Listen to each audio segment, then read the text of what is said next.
Welcome to the Optimistic Dater Podcast, a podcast dedicated to all things dating. Be your host today, just me, Sam. I'm sorry that Julia can't be here. She's had some conflicts going on in terms of scheduling and all that, so she will be back next week. But for now, I thought we would do just a kind of smaller podcast, like 15-20 minutes, so if that's not your thing, totally cool. But I figured I'd just go over a couple like littler topics that we have hit on in terms of the episodes that we have done that aren't exactly full episodes worthy. So some littler things. The first one I wanted to talk about today was micro cheating. If you've been on TikTok and stuff like that, you might have seen something like this, or maybe it's your first time hearing about micro cheating. So what is micro cheating? Micro cheating is when you are on social media, your presence on social media, and you are liking or acting towards interested parties. Now, you might subconsciously just be scrolling through, liking photos or commenting, hyping people up, stuff like that, and it may seem very innocent. But once you are in a relationship, what can happen is subconsciously you doing those things that seem pretty normal, liking friends or stuff like that. In the back of your mind, you are actively thinking about, if I like this photo, if I comment that comment, that person's going to notice me, and then we can start talking. Now, again, that might be one thing where you're just doing it just to do it for engagement, stuff like that. But once you're in a committed relationship, we need to take a good hard look at our social media habits in terms of that. Setting boundaries for ourselves and our partner to make sure that we're not stepping over those boundaries if, say, our partner brings up that point of like, hey, I noticed you're commenting on so-and-so's, for instance, Instagram or TikTok or whatever social media you want to plug in there. Hey, could you not do that anymore? Super simple ask. Now, if it's a friend, if it's a longtime friend or something like that, sure, like still hype them up or whatever. But if it's to the point of making your partner uncomfortable, you need to put your partner first and just take a step back and realize I shouldn't be doing that. So, for instance, we need to make sure that we are doing our due diligence on our social media habits when we are in a committed relationship. Things like cheating can spur from this, so that's why we want to make sure that we're doing our best to make sure that as inconsequential as that may be to you for just liking posts and stuff, it can make our partner feel uncomfortable. So we need to make sure we're not doing those types of things, especially if those things have been asked not to be done and we're still continuing to do them. That's a big red flag. And we know we don't like red flags here, obviously. I mean, no one likes red flags, but you know what I'm saying. So personal experience from that, just coming from my own personal experience. I know I'm all over the place today. I am sorry for that. It's very odd to not do a podcast with a partner, to bounce like your thoughts off of somebody. So a little weird. Stick with me. I'm sorry. Hopefully this is like a one and done type thing. But personal experience, one of my former exes had a private Instagram. She didn't even use it that much, but we would, send funny posts and stuff like that every so often. And then all of a sudden she started getting like hundreds and hundreds of followers from that private Instagram. And I was like, hey, like, it's cool to do your own stuff, but like you're getting hundreds of people following you at a time. And she's like, oh yeah, I like don't follow anybody, or I don't let anybody follow me, and then I like accept a bunch. I was like, oh, that's a little weird, especially because they're literally all guys. So and one thing led to another, where that was kind of the beginning of the end in terms of more people were invited in. And in terms of micro cheating, she allowed those people to come into her life in terms of social media presence. And obviously, what most guys do on social media Well, women too. I would hazard a guess, but I don't have the other person to go off of this. But the tendency that we know of is guys slide into DMs more often than not.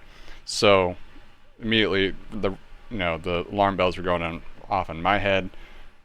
You got a bunch of guys in your DMs, obviously. Now you got a bunch more followers, probably a bunch more guys just hitting you up all the time. And slowly but surely it did go downhill because of that, because she was getting more attention from elsewhere.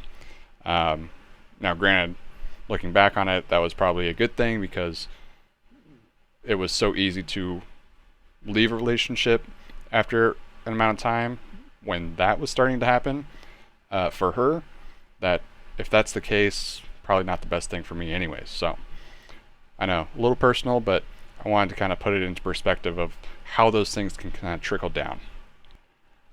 Another topic I want to kind of cover is who pays for a date. Super simple, not enough for a full podcast, obviously. Generally speaking, whoever asks the other person out on the date should be the one paying for it, because they are initiating that process of, hey, I want to take you out on this date. Cool. Hopefully they have it planned out and stuff like that.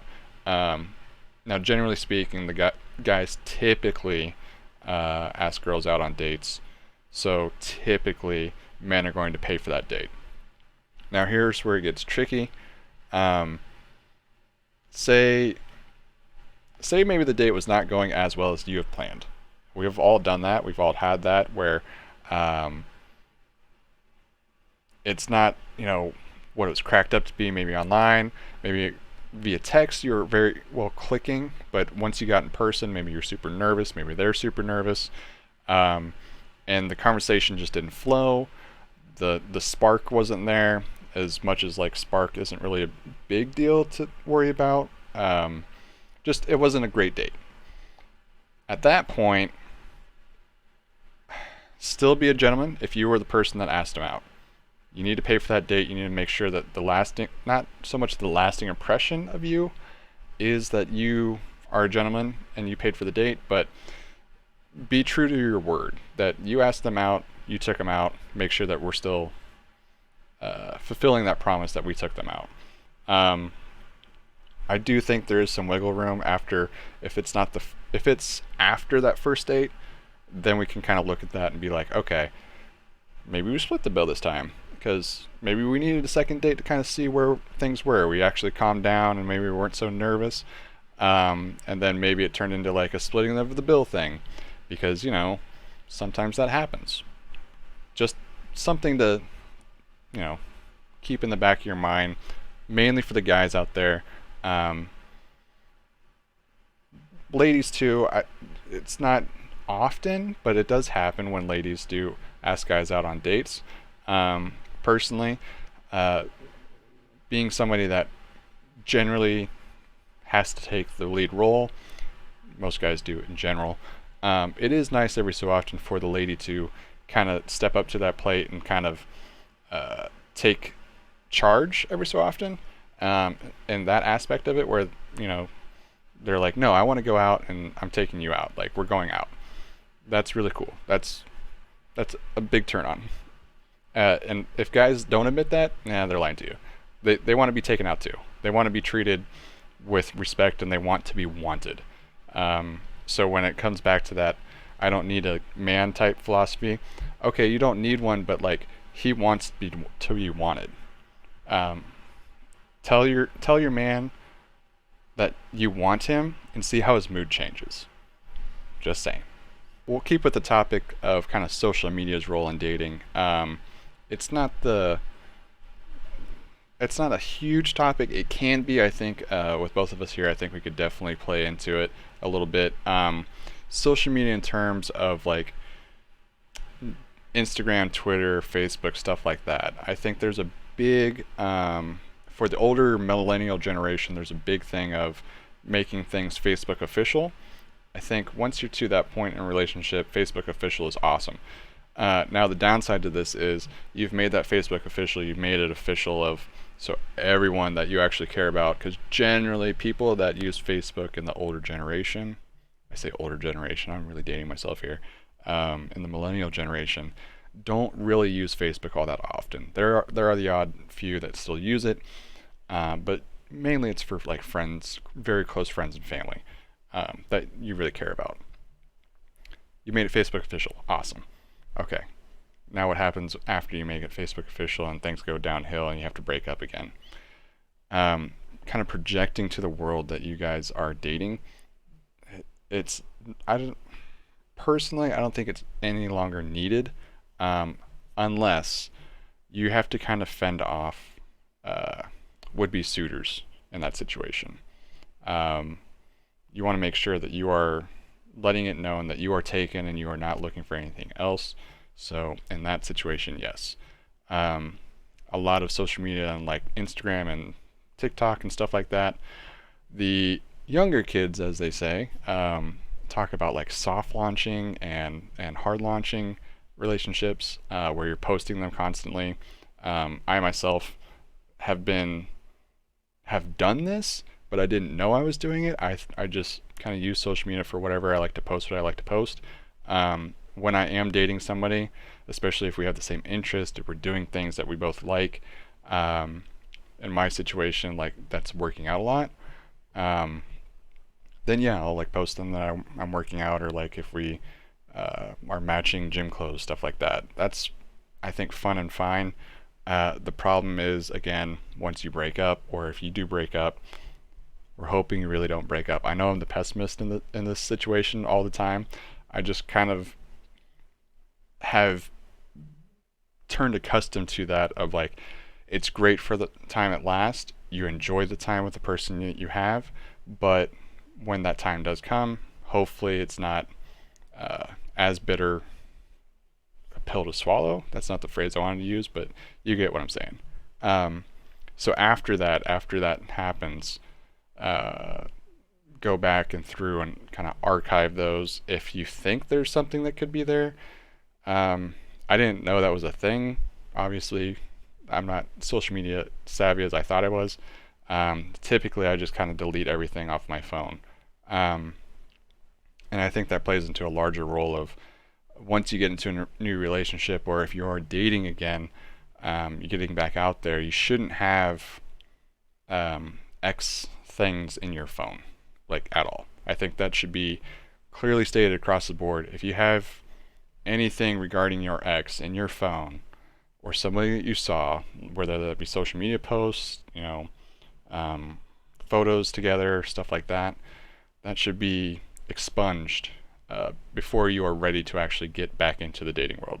Um, the last thing I think, especially if we're getting back into the dating world and we find ourselves comfortable with somebody and they're you get to that moment of like, oh yeah, somebody's calling you, oh yeah, just here's my code, and they unlock your phone for the first time, which is kind of one of those like, ooh, we're to that point in our relationship type thing. The last thing you want them to be like wondering is like, I wonder what's on his phone, or I wonder what's on her phone. um, so taking care with our social media, I'll tie phone usage into that as well. um, Making sure that we are actually ready and prepared for those types of things. Now, if we are dating and very casual about it, I think that's totally fair. It's not going to be like it shouldn't be a deal breaker if you are casually dating somebody, or you are going on maybe one or two dates, you haven't really done anything else. Like they shouldn't be as hurt with that, because there's the potential, and especially in those first periods of dating or going out on that first date, um, of you're probably talking to other people at that point. I think that needs to be clearly stated. Um, it's not an always thing, but sometimes that is a thing. Um, and the more upfront and honest you are with those people, when that question does get brought up to you, of like, hey, are you talking to other people? You shouldn't hide behind it and like feel ashamed about it. Like, well, yeah, I'm talking to one or two people, considering this is the first time we've ever hung out, if that makes sense. Now, if you've been talking to somebody for a very long time, maybe it's long distance, or you've known each other, something like that, obviously take the incentive and be the bigger person and like, hey, okay, yeah, I'm not talking to anybody. I'm like focusing right on you. But that first date obviously is kind of an interview process. It's not supposed to be, oh, this is the first date. Like, this is it. This is the person. This is the one. You put in those expectations on that person the first time you're ever hanging out. Yeah, let's reel it back in a little bit. Reel it back in. So, in general, this I think goes for dating apps and everything as well. We need to make sure that we're not on those anymore. They're deleted off our phone. They're expunged again once we are making that commitment to that person. Again, these are all like just things that I kind of wanted to go over today, where they should be common knowledge, but the amount of times that you see somebody on TikTok or somebody on Instagram that gets caught cheating, I don't want to put air quotes around that, but like they get caught in a lie, or they get caught because their phone had such and such on it. I'm not telling you how to cheat. I am telling you to be the bigger person. Once you are committed to that person, you should have no other distractions. Your exes, they're no longer on your mind. Other people that you were talking to at the time, they are no longer there. Like, those things should be expunged from your phone. I know it's like expunged like 4 or 5 times. Sorry. It was just like the word that I got to use. I'm like, I guess we're going with that word. But yeah, those things should be taken care of. Your attention at that point in time should be fully after that, 2 or 3 dates. Like, you're the only person I'm talking to. I think this is very general for most people, that this is the way it's going to go. But I wanted to kind of reiterate, this is something that you should be doing kind of as a post breakup, post dating, or pre-dating, just dating, lesson kind of learned type deal. You should be making sure that that person's a focus after a certain point in time. And if it doesn't work out with that one date, that's fine. Continue on how you're doing, but making sure that we're learning, like, okay, that didn't work, and hope, how can I improve? Or, maybe they're just simply not your cup of tea, and that is totally okay. It is totally fine to go on a date one time and both kind of agree, hey, it's not going to work out, and kind of go your separate ways. Like 2 ships in the night, just passing on through.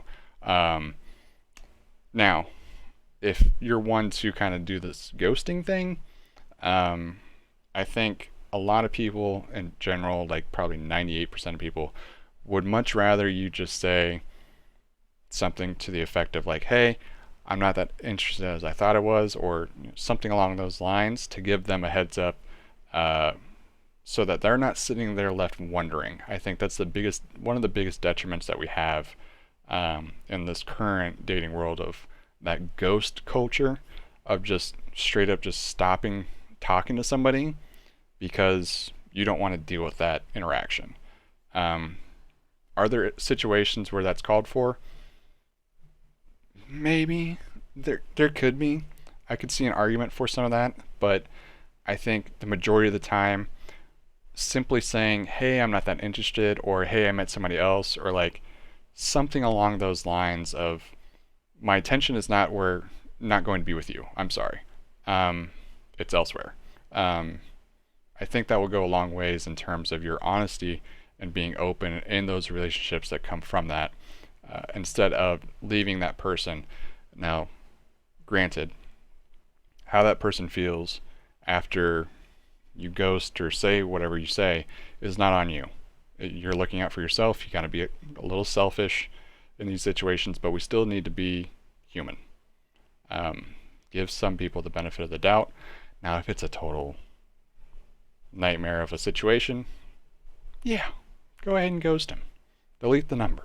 But no, you should know by now, human decency and communications are the key to most of this, says the single guy.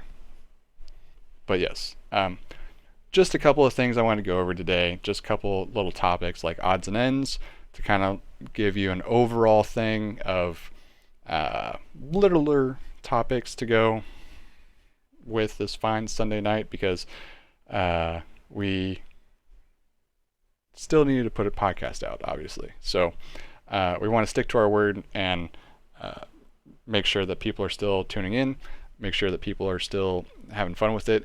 And this is one of those where I'm hoping that people down below kind of interject what they want to talk about more, want us to talk about more.